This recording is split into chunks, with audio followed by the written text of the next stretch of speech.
Parents, they're a trip and a half. Hey, all, I am VictorÜ, and I help provide insight to empower. And today I wanted to talk about parents. So, speaking from my experiences, parents have been such a double-edged sword and such a learning experience. They've been the source of a lot of pain and the source of a lot of healing. So for a long time, I was carrying a lot of hurt, a lot of beliefs, a lot of patterns that I didn't even know I was carrying, and were affecting my relationships in a lot of adverse ways. I was repeating a lot of patterns and beliefs that I had learned with my parents, like the person who I like isn't going to be available, or the person I want is going to hurt me or is going to leave. So I grew up with a mom who has mental health issues, schizophrenic depression effect is one word, one phrase, one diagnosis that stuck with me. I believe I was like a preteen at the time when she was hospitalized. And even before then, there were a lot of times I wouldn't eat. I would be ignored and neglected by my mom and by my dad because they were either working, my dad was working, or my mom was kind of not able to be present. First grade, I went to Mexico because my oldest sister was having some problems here in school. And so for her safety, we had to go to Mexico, and my dad had to stay here in the States and work. So at that age, about 5 or 6, I was dropped off in Mexico with my mom and my sisters, and my dad just kind of up and left. I didn't understand at the time, I wasn't old enough. So my best friend at the time, I felt abandoned and left behind by. It was probably a big reason I ended up joining the Marines was, no man left behind. But since the pandemic, and for all the traumas and patterns I've been carrying, I had to move back in with my rents. And it's been a trip. It's been a trip and a half. They say, like, if you think you're enlightened, go home and live a week with your parents. And that resonates deep. But part of the reason, I talk to a lot of people, and maybe they're okay with their parents, maybe they're not okay.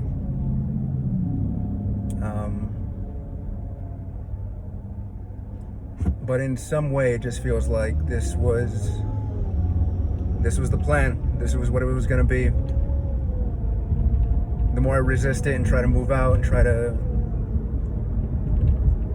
fight whatever bigger thing is going on here, the more I just get pulled right back home. And it's been a really deep process to, one, grow up in such a way that I feel like my voice, my presence didn't matter, to be neglected, to feel abandoned, and to then live from those beliefs.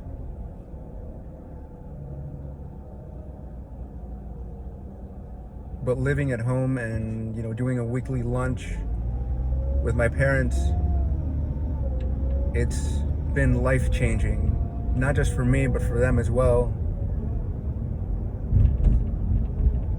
To be able to, for me, not place blame, not hold anything against them, rather simply speak to my experience, to say, look,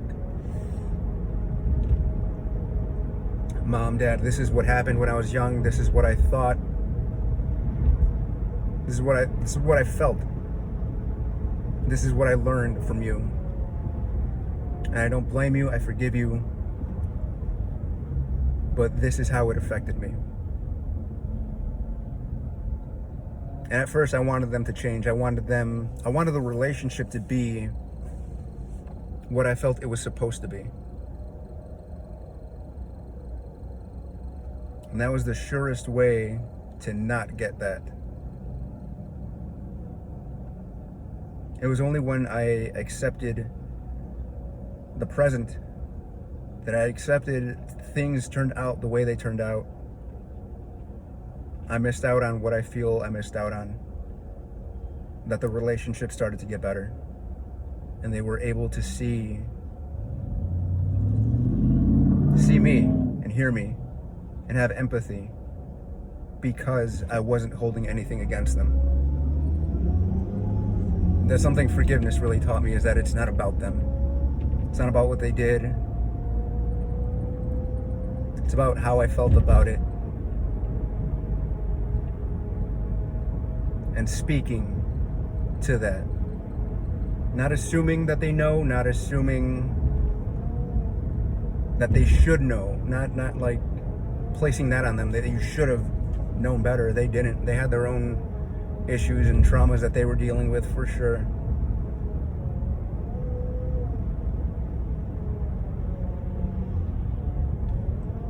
But again, like in that bigger scheme of things kind of way, their inability to be the parents I needed helped me find the things and grow into the type of person who learned what they didn't know. Like, I got really deep into psychology. That's what I studied in college, even in high school, and the years after my time in service, even after college. I didn't go for a degree. I just wanted to learn who I was and why people are the way they are. So studying trauma for all these years, developmental psychology, healing modalities,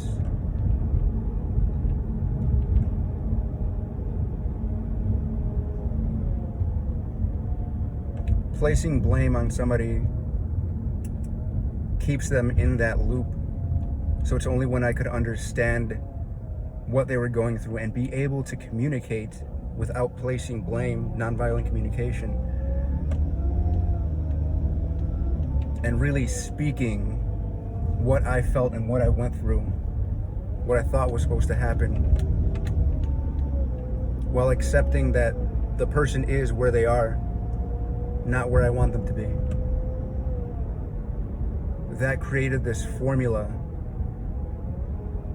right, without pressuring anybody. Because they didn't have that pressure, they felt they had the room, because of non-judgment, they felt they had the room to grow, to become a better person. And there's still a lot of work to do. There's still so much work to do.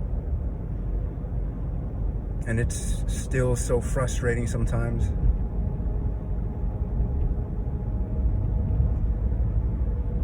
But to see how far we've come, to see where we are now versus where we used to be, where I used to be, where I feel like I couldn't say what was going on, how I saw things, when I just spoke my experience, spoke how I saw things, with that fear that they would try to shut me down, that they would try to shut me up, that they would leave, even though I didn't know that was the fear. That's what changed me. And I didn't know that that's what needed to change the most. If nothing else, I strongly urge, I hope, even if your voice trembles, even if your hands shake, that you speak whatever truth is within you, especially whatever you left unsaid, say it, speak it. Because you deserve to be seen, if nobody else. You deserve to be supported, if by nobody else than by you. Once you really see that you got you, man, does the world change.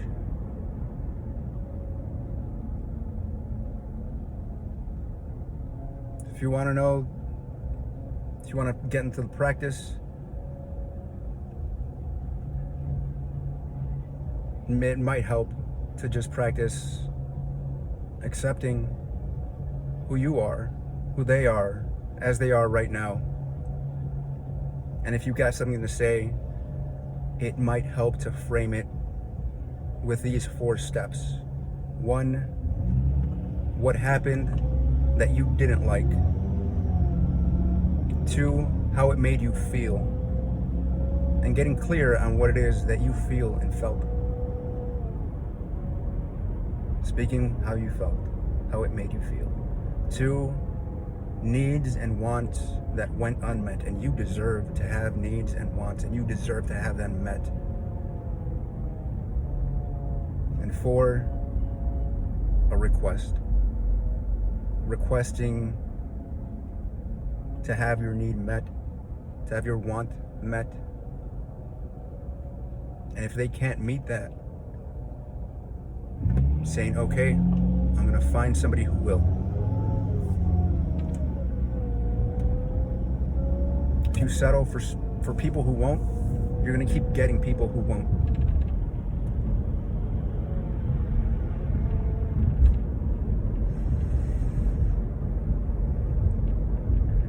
I hope this helps. I hope this adds value. If you needed to hear this, I'm glad to be of service.